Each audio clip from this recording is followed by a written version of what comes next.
Friend, welcome to Kryptonic One. बहुत बहुत स्वागत है मेरे चैनल में आपका। तो आज हम आपको बताएंगे इग्नोर फंड टोकन के बारे में। ये क्या कर रहा है ये टोकन मार्केट में, और ये क्यों आया, और ये इसका पर्पस क्या है फ्यूचर में। तो दोस्तों बहुत ही सिंपल है।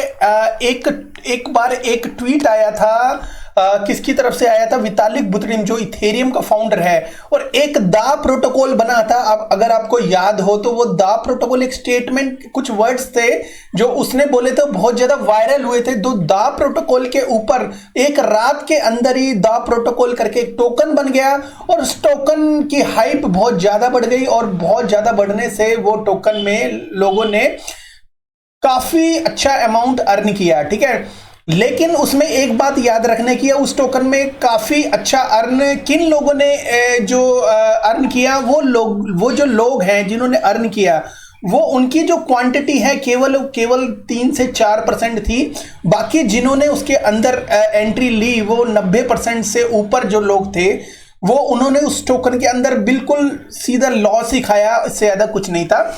ठीक है, अब इग्नोर फंड भी एक ऐसा ही, मतलब नाम से ही पता चलता है कि ये इग्नोर फंड है, और सीजेड बाइनेंस ने इग्नोर फंड करके एक स्टेटमेंट दी है, और वो बहुत ज्यादा वायरल हुई। उसके ऊपर एक टोकन बन गया है। मुझे तो ऐसा लगता है कि दा प्रोटोकॉल वाली टीम है, बट ऐसा श्योर नहीं है, कोई ऑफिशियल न्यूज भी नहीं है, और उसके पीछे भी कोई कौन सा फाउंडर था ये पता नहीं था, और ये भी ऐसा, इसमें भी ऐसा कुछ भी नहीं है। तो दोस्तों ये लोग ये कहते हैं कि ये जो टोकन जो बना है, ये ब्लॉकचेन इनोवेशन को सपोर्ट करने के लिए बना है, और प्रोजेक्ट जो क्रिएटेड है वो है कोरदाओ ब्लॉकचेन के ऊपर। जो अभी कुछ महीने पहले कोरदाओ ब्लॉकचेन आई थी, तो उसके ऊपर ये जो टोकन बना है, और ये जो कोरदाओ और बाइनेंस जो है जो को सपोर्ट करता है, और ये बोलते हैं कि क्रिप्टो की एडॉप्शन को और ज्यादा बढ़ाने के लिए हम मार्केट में अपना टोकन लेके आए हैं। इनके टोकन का नाम है फोर टोकन।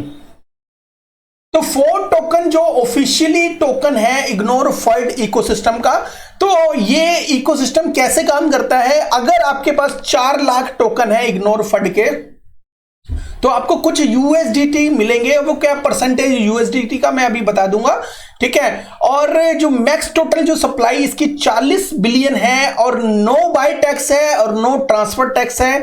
किसी तरह का कोई भी जो बाय और ट्रांसफर के ऊपर कोई टैक्स नहीं लगने वाला इस टोकन के ऊपर, और जो डेक्स का जो सेल टैक्स है वो इसके ऊपर अप्लीकेबल है। वो सेल टैक्स जो वो है 8% है। तो मतलब ये लगा लो, अगर आपको $100 लगाने पड़ेंगे तो आपके 92 तो वैल्यू का ही टोकन मिलेगा। मतलब 8% जो टोकन है वो इसमें से उड़ जाएंगे, और जिसमें से जो 8% जो उड़ेंगे मतलब इसमें से टैक्स कट जाएगा। अब वो टैक्स का करेगी क्या कंपनी, क्या यूज में लेगी उस टैक्स को, ये भी मैं बता देता हूं आपको। तो 3% जो टैक्स होगा 8% में से 3% वो यूएसडीटी, उसको जो भी होल्डर्स हैं उसको यूएसडीटी मिलेंगे।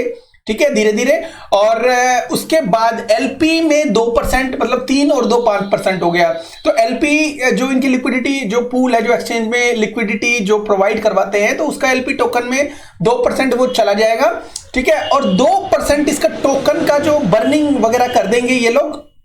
और जो 1% है, जो 1% जो ये कंपनी अपने पास रख लेगी, वो किसके लिए रखेगी, ग्रोथ के लिए रखेगी, एक्सपेंसेस के लिए रखेगी। मतलब भाई ग्रोथ है, एक्सपेंसिव है, खर्चे भी होते हैं, और टीम भी होती है, उसको पैसे और सैलरी वगैरह देने के लिए। तो यूएसडीटी के लिए ऑलरेडी बता दिया, अगर आपने इसको बाय करके रखा है, तो अगर 4 लाख से नीचे है तो 4 लाख को कंप्लीट कर लो, यूएसडीटी मिलने लग जाएंगे, थोड़ी सपोर्ट हो जाएगी। और टोकनोमिक्स जो है इसकी जो 40 बिलियन थे, जिसमें 50% जो था, मतलब 40 जो बिलियन का मतलब है कि 50% हो गए 20 बिलियन। तो 20 बिलियन इन्होंने पब्लिक लॉन्च के लिए रखा हुआ था, और जो 40% है वो 16 बिलियन बनता है। तो इन्होंने रिजर्व रख दिया है फ्यूचर के लिए, फंड के लिए रख दिया है। और 4% जो होता है, मतलब 1.6 बिलियन वो एयर ड्रॉप और मार्केटिंग करेंगे। ये कम्युनिटी को चूज करेंगे, कम्युनिटी जो भी होगी कम्युनिटी को एयर ड्रॉप करेंगे, और कौन कौन सी कम्युनिटी को एयर ड्रॉप करेंगे ये मेंशन कर देते हैं अपने ट्वीट में। तो इसके अलावा ये अगर टोकन बाय करना है तो बाय कैसे कर सकता है इंसान। तो बाय करने का एक सबसे अच्छा तरीका है कि इनकी डिसेंट्रलाइज एक्सचेंज है। एक तो डिसेंट्रलाइज एक्सचेंज दो चार एक्सचेंज है, उनके नाम बता देता हूं आपको। एक तो आर्चर स्वैप है, शैडो स्वैप, एलएफजी और एक आइसक्रीम स्वैप है। तो वहां से जाके इसको बाय कर सकते हो। और इसका जो पे में कोडाओ टोकन होगा, उसको कॉपी कर लेना आप इसके कॉइन मार्केट कैप से। एक ऊपर की साइड जो आर्चर स्वैप पे ऊपर की साइड आप कोडाओ का कॉन्ट्रैक्ट लगा देना, और नीचे की साइड आप इनका इग्नोर फंड वालों का कॉन्ट्रैक्ट लगा देना और इनको आपस में स्वैप कर लेना, ठीक है। और इसके अलावा ये पैनकेक स्वैप के ऊपर भी लिस्टेड है, वहां जाके भी आप इसको बाय कर सकते हो। लेकिन हाँ, अगर आपके पास 10, 20, 30 डॉलर है तो बाय करने के लिए ठीक है, लेकिन जो सेल करने से पहले आप सोच लेना अच्छी तरह कि भाई एक बार बाय करने के बाद आप सेल अगर करोगे तो आपके 8% जो है वो कट जाएगा, ठीक है। तो इसको होल्ड एंड अर्न करने से यूएसडीटी मिलता है, ये आपको बता दिया ऑलरेडी। जो मेजर चीज है वो भी मैं आपको बता देता हूं। कई बार क्या होता है, जो शिट कॉइन होते हैं, मीम कॉइन होते हैं, उनको बाय करते हैं लेकिन जो ट्रांजैक्शन गो थ्रू नहीं होती, उसके लिए आपको पहले बता दूं, क्योंकि डिसेंट्रलाइज एक्सचेंज के ऊपर है, इसमें स्लिपेज का बहुत खास तौर पे ध्यान रखना पड़ेगा आपको। 0.5 से 0.8 जो है वो आपको रखना पड़ेगा स्लिपेज, वो बाय करने के पे रखना पड़ेगा, और सेल करने पर 10% से 15% स्लिपेज रखना पड़ेगा। मतलब आपके जो 10% और 15% जब स्लिपेज रखोगे इसके बीच में, तो ही ये सेल हो पाएगा मार्केट में, और इसके बिना सेल नहीं हो पाएगा, मतलब स्लिपेज रखनी पड़ेगी आपको, ठीक है।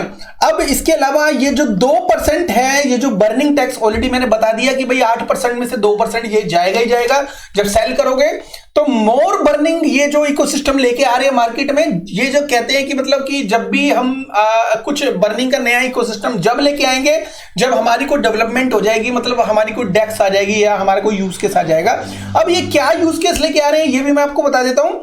तो इनका सबसे पहला यूज केस है, ये नोड स्टार्ट करेंगे, ये ब्लॉकचेन को चूज करेंगे। जैसे आप स्टेक करते हो किसी भी इकोसिस्टम में, स्टेक करने के लिए आप अपने डायरेक्ट कंपनी को नहीं देते, बीच में मीडिएटर होता है। मीडिएटर को क्या बोलते हैं? वैलिडेटर। जो नोड चलाता है उसको वैलिडेटर बोलते हैं। जो वैलिडेटर बनेंगे उनके लिए ये नोड रन करेंगे। तो नोड जो रन करेंगे उसमें काफी लोग स्टेकिंग, हम जैसे और आप जैसे जो रिटेल जो कस्टमर है वो जाके नोड जो होंगे उसमें अपने टोकन स्टेक करेंगे। अब टोकन स्टेक करने से इनको क्या मिलता है? इनको कंपनी की तरफ से कुछ परसेंटेज इनको बेनिफिट मिलता है जितने भी आपने टोकन स्टेक किए हैं।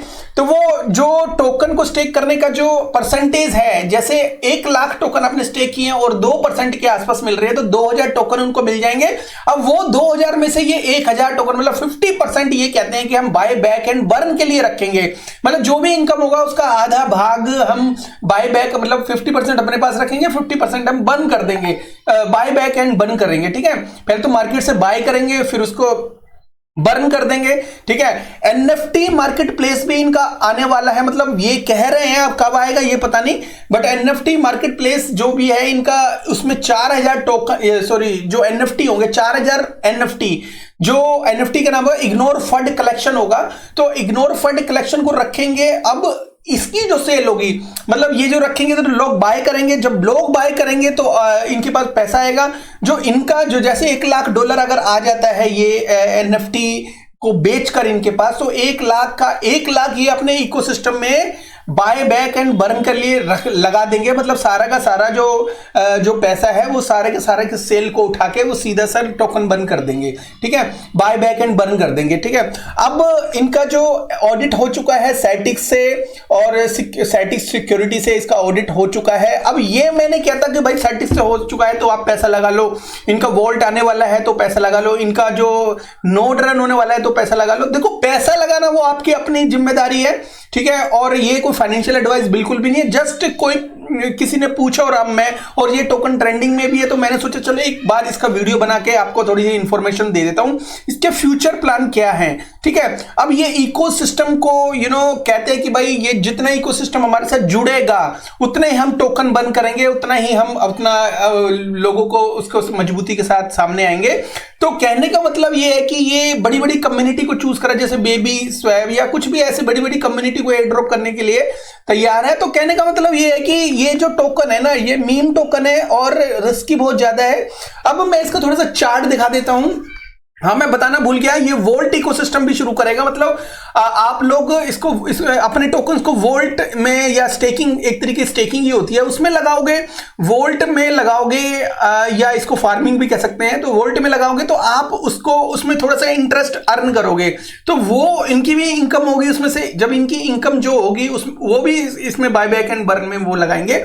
तो कहने का मतलब ये है कि इन्होंने खुला जो प्लान आपके सामने रख दिया, अब आपकी मर्जी है, बाय करना है तो ठीक है, नहीं करना तो ठीक है। ठीक है, अब मैं इसका चार्ट वगैरह दिखा देता हूं आपको, क्योंकि इसकी 40 बिलियन है और जो मार्केट में जो है आपको वो भी बता देता हूं, 40 बिलियन है, सर्कुलेशन में 22 बिलियन है। ठीक है, और 10 मिलियन इसकी मार्केट कैप है। मतलब मार्केट कैप एक बहुत ही कम है, कोई ज्यादा मार्केट कैप नहीं है। लेकिन जो इसका जो नाम है ना, थोड़ा सा और अच्छा नाम होता तो ज्यादा बेटर रहता। तो ये एक नाम ही इन्होंने कुछ मीम जैसा रखा है, तो नाम में भी कोई खास चीज होनी चाहिए दोस्तों। कि बाकी एक इस नाम की वजह से ये फेमस भी हो, क्योंकि सीजेड ने इग्नोर फंड बोला था, क्योंकि इनको पैसा चाहिए अपने टोकन के अंदर, तो इन्होंने इग्नोर फंड रखा और वो उस चीज को एक कहानी के लिए, मतलब कहानी के रूप में ऊपर उठाया, और ये इसमें फंड फैलना शुरू हो गया, जो फंड कह लो या लोगों को पैसा आना शुरू हो गया। तो अब ये जो है टोकन है, ये कितना आगे जा चुका है, कितनी पोटेंशियल है इसमें दोस्तों। देखो, ये मीम टोकन है, बर्निंग इकोसिस्टम, जब तक इसमें दबादब चलता रहेगा तो इसमें पैसा बनता रहेगा। अब इसका जो ऑल टाइम हाई जो प्राइस है, ये ऑलरेडी ना बहुत ऊंचा जा चुका है और लोगों ने इसमें मोटा पैसा कमा चुके हैं। ठीक है, मैं ये कहता हूं जो कमाई जिसमें हो चुकी है ना, उससे थोड़ा सा बच के चलना चाहिए, बड़ा अलर्ट होकर चलना चाहिए। तो इसकी हाइप दोबारा भी आ सकती है, बट एक बार इसकी तगड़ी वाली हाइप आ चुकी है, वो ये गया 0.0009 तक ये गया था। उसके बाद ये जब इसकी हाइप पड़ी तो लोगों ने बहुत ज्यादा सेल प्रेशर इसमें बनाया, तो काफी नीचे गया। उसके बाद फिर दोबारा से बाइंग हुई तो ऊपर आया। तो समझ लो ये कितना नीचे गया था पहली बार जब इसकी सेलिंग स्टार्ट हुई, तो ये गया था 0.002। तो 9 से सीधा 2 चला गया, 3-4x ये नीचे चला गया था। 3-4x नीचे जाना एक पहली वाले अप ट्रेंड के बाद ही ये बहुत बड़ा फंड था। उसके बाद ये फिर दोबारा से लोगों ने यूट्यूब में वीडियो बनाए, और उसके बाद हो सकता है यूट्यूब में वीडियो बनाने के लिए इनकी पेड मार्केटिंग हो, ये भी हो सकता है दोस्तों। फिर उसके बाद ये 0.008 पे आया, मतलब यहां पे इसके आसपास आया, और इसके पास आने के बाद फिर दोबारा से एक बार इसने डाउन ट्रेंड मारा। मतलब कुछ सपोर्ट देखा जाए तो इसकी ये सपोर्ट बना हुआ है, इसका मतलब 0.003। तो अब देखो एक बार तो ये नीचे जा चुका है। मैं इसका एक चार्ट मैंने छोटा सा बनाया था, वो दिखा देता हूं आपको, उससे आपको थोड़ा सा आइडिया हो जाएगा। दोस्तों मैंने इसका छोटा सा चार्ट आपको समझाने के लिए किया है। ये ऑलरेडी ये जो टोकन है ये काफी डाउन है आज की डेट में। तो ये जो डाउन है, क्या इसमें एंट्री लेनी चाहिए? तो दोस्तों ये यहाँ पे ये जो लेबल्स है, ये मतलब ये एक लेबल ये बनाया मैंने 0.004, ठीक है, और ये ऑलरेडी इस लेवल पे है। मुझे ऐसा लगता है कि ये जो पंप हुआ है इसके आसपास जाना चाहिए, और ये जो एरिया को टच करने के बाद ही आप इसमें थोड़ा सा जो है एंट्री कर सकते हो, क्योंकि अब ये डेंजर जोन में है इस वक्त। ये वाली जो सपोर्ट है इसको तोड़ के नीचे गिरा हुआ है। ऑलरेडी एक टॉप लेवल पे गया, तगड़ी सेलिंग हुई इसमें, फिर ऊपर गया, फिर तगड़ी ऊपर भी गया। तो ये इतना नहीं गया जितना ये पहली बार में गया था, ठीक है। तो उसके बाद ये अगर यहां से नीचे आया, तो भी ऊपर गया, लेकिन उतना गया नहीं। तो फिर उसके बाद गया भी नहीं, उसके बाद और बड़ी बाइंग मतलब सेलिंग हुई, तो और बड़ी सेलिंग हुई, तो और ज्यादा नीचे आया। तो छोटी सी बाइंग हुई इसमें, हल्की फुल्की, मतलब नाम मात्र इसमें बाइंग हुई। उसके बाद फिर नीचे आया, फिर इसमें एक बड़ी बाइंग फिर दोबारा आ रही है। तो दोस्तों ये बड़ी बाइंग जो आ रही है, ये ना काफी मार्केटिंग हो रही है, फंड फैल रहा है, और काफी लोग ना जरा सा वीडियो देख के हाइप करके इसको बाय करेंगे जरूर। और ये अप भी जा सकता है, लेकिन मैं कभी भी सलाह नहीं देता आपको इस तरह के टोकन में जिसमें कोई फंडामेंटल ना हो।